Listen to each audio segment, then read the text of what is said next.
اعوذ باللہ من الشیطان الرجیم، بسم اللہ الرحمن الرحیم۔ میرے عزیز ہم وطنوں، میرے فیس بک پیج اور یوٹیوب چینل دیکھنے والوں، کیسے ہو آپ؟ سب ٹھیک ٹھاک خیریت سے ہیں؟ ماشاءاللہ 3 دن بعد بہت تیز دھوپ نکل آئی ہے اور بادل چھٹ گئے ہیں، لیکن آپ دیکھ سکتے ہیں بہت تیز ہوا چل رہی ہے۔ وقت بدلتا ہے، فیشنز بدلتے ہیں، نئے نئے رجحانات بدلتے ہیں، ڈیزائنز بدلتے ہیں، اور ہر شعبہ جو ہے وہ ترقی کر رہا ہے، اور اس ترقی میں سب شعبے ایک دوسرے کو پیچھے چھوڑنے کے در پہ ہے۔ تو اسی اسنا میں جو ایجوکیشن سسٹم ہے یا ایجوکیشن انڈسٹری ہے، وہ بھی نئے نئے رجحانات اپنا رہی ہے، اس میں نئے نئے ٹرینڈز آ رہے ہیں۔ تو اسی دوران پھر ہم اپنے آپ کو، اپنے ایجوکیشن سسٹم کو چیک کریں، اپنے پاکستان کے تعلیمی نظام کو چیک کریں کہ ہم کہاں پہ سٹینڈ کرتے ہیں۔ کیا ہمارے رجحانات بدل رہے ہیں؟ کیا ہم پرانے طریقہ کار کو چھوڑ کر اس کو ردی کی ٹوکری میں پھینک کر کچھ نیا اپنا رہے ہیں، یا ہم وہی رٹایا وہی پرسودہ نظام، وہی پرانا ایجوکیشن سسٹم، رٹے والا سسٹم ابھی تک اس کے ساتھ چمٹے ہوئے ہیں؟ تو مجھے کہتے ہیں عابد علی رحمان، اور آپ دیکھ رہے ہیں میرے یوٹیوب چینل لرن ٹو فن اور میرا فیس بک پیج عابد رحمان آفیشیل۔ چینل کو سبسکرائب کریں، بیل آئیکن کو ضرور آن کریں تاکہ ہر نئی آنے والی ویڈیو کی نوٹیفیکیشن آپ کو پہنچ سکے۔ تو آج ہم بات کریں گے کچھ تعلیمی رجحانات پر جو دنیا بھر میں چل رہی ہیں۔ دنیا بھر میں جو ایجوکیشن انڈسٹری فیشنز اپنا رہی ہے، ان میں سے چند کا تذکرہ میں آپ کے ساتھ ابھی اسی ویڈیو میں کروں گا۔ تو سامعین اور ناظرین، جو پہلا ٹرینڈ ہے نا، وہ ہے ڈسٹنس لرننگ اور ہائبرڈ ایجوکیشنل اپروچ کا۔ تو اب ڈسٹنس لرننگ کیا ہے اور ہائبرڈ ایجوکیشنل اپروچ کیا ہے؟ جب کرونا آیا 2019 میں، تو اس میں ایک بات یہ ہو گئی کہ لوگ گھروں میں بیٹھ کے نا ورچوئل کلاس لیتے تھے، آن لائن کلاسز، کیونکہ جا تو سکتے نہیں تھے فزیکل کلاس میں، تو وہ اسی انداز میں کلاس لیتے۔ ٹیچر بھی آن لائن بیٹھا ہوتا، دوسرے کلاس میٹس بھی آن لائن بیٹھے ہوتے، اور تو اس سے ڈسٹنس لرننگ کا ایک رجحان جو ہے وہ پہلے سے موجود تھا، لیکن اس سے بڑا زیادہ ہوا۔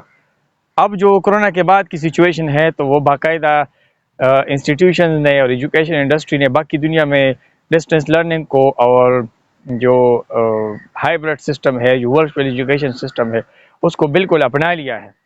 جو دوسرا رجحان ہے یا جو دوسرا ٹرینڈ ہے جو پوری دنیا میں چل رہا ہے، وہ ہے ہولسٹک ایجوکیشنل اپروچ۔ اب ہولسٹک ایجوکیشنل اپروچ کیا ہے؟ اس میں طالب علم ہی تعلیم و تعلم کے سلسلہ کا مرکز ہوتا ہے، وہ ایک نیوکلیس کام کرتا ہے، باقی جو جتنی ایجوکیشن ایکٹیویٹیز ہیں نا، وہ اسٹوڈنٹ یعنی طالب علم کے ارد گرد گھومتی ہے۔ اس کی دلچسپیاں، اس کے رجحانات، اس کی ایبلٹیز کے حساب سے اس کے لیے کورسز کسٹمائز کیے جاتے ہیں، بنائے جاتے ہیں، اور اس تعلیمی نظام میں ہر طالب علم جو ہے وہ اہم ہے، یعنی کہ اس کی انڈیویجویلٹی جو ہے، اس پہ رجحان، اس پہ فوکس زیادہ ہے، نہ کہ پورے کلاس پر یا پوری کمیونٹی پر، یعنی کہ ہر طالب علم جو ہے وہ اہم ہے۔ تو اس اپروچ میں، یعنی کہ ہولسٹک ایجوکیشنل اپروچ میں، طالب علم کی ذاتی دلچسپی اور اس کے رجحانات جو ہے وہ ایجوکیشن سسٹم کا معیار طے کرتے ہیں، اور اس کا کورس، اس کے کریکولم کو طے کرتے ہیں۔ تیسرا جو ٹرینڈ دنیا میں بہت زیادہ چل رہا ہے نا، وہ آج کل اس کا چرچا ہے، کچھ نہ کچھ پاکستان میں بھی اس کا ہے، وہ ہے سٹیم۔ سٹیم کا مطلب ہے سائنس، ٹیکنالوجی، انجینئرنگ، میتھمیٹکس اور آرٹ، جن میں طالب علم جو ہے وہ اسکل حاصل کرتے ہیں، ایسی مہارتیں حاصل کرتے ہیں کہ ایجوکیشن کمپلیٹ کرنے کے بعد ان کو ڈگریاں بغل میں دبا کر جابس کی تلاش میں گھومنا نہیں پڑتا، بلکہ ان کے پاس ایسی پریکٹیکل سکلز ہوتی ہے جن کو جا کے تعلیم کے بعد وہ اپناتے ہیں اور اسے اپنا روزگار اور اپنا پروفیشن بنا سکتے ہیں۔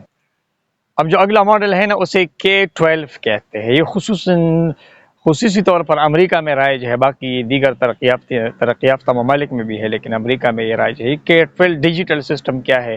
آن لائن ایپس کے ذریعے اور پلیٹ فارمز کے ذریعے بہت سارے ٹیچرز اور بہت سارے اسٹوڈنٹس ایک ساتھ بیٹھے ہوتے ہیں، اور اسٹوڈنٹس جو ہے وہ اپنے ریسرچ کے متعلق ٹیچر سے سوالات کر رہے ہوتے ہیں، اور ٹیچرز جو ہے ان سوالات کے جوابات دے رہے ہوتے ہیں۔ تو اس سے کیا ہوتا ہے کہ اسٹوڈنٹ صرف وہ سوالات کرتے ہیں جو ریسرچ بیس ہوتے ہیں، اور آگے جا کے نا انہی جوابات کی بنیاد پر جو ٹیچر دیتے ہیں وہ اپنا ریسرچ پروجیکٹ آگے بڑھاتے ہیں، یعنی کہ تحقیق میں ان جوابات سے ان کو مدد ملتی ہے اور مسائل حل کرتے ہیں۔ اور جو آخری ماڈل میں آپ سے شیئر کر رہا ہوں وہ بہت ہی انٹرسٹنگ ہے، اسے گیمیفیکیشن کہتے ہیں۔ گیم تو آپ سب جانتے ہیں، اور گیم سے مزہ بھی لیتے ہیں، لطف اندوز بھی ہوتے ہیں۔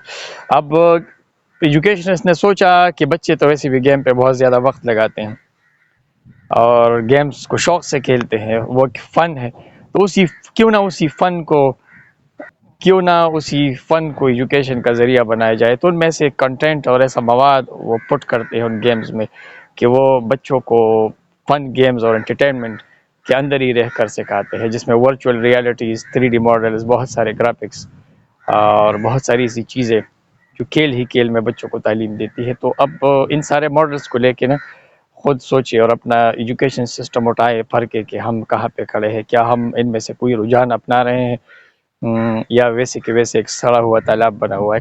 آپ مجھے کمنٹ میں فیڈ بیک دے سکتے ہیں. آپ سب کی سماعتوں کا اور بصارتوں کا بہت بہت شکریہ.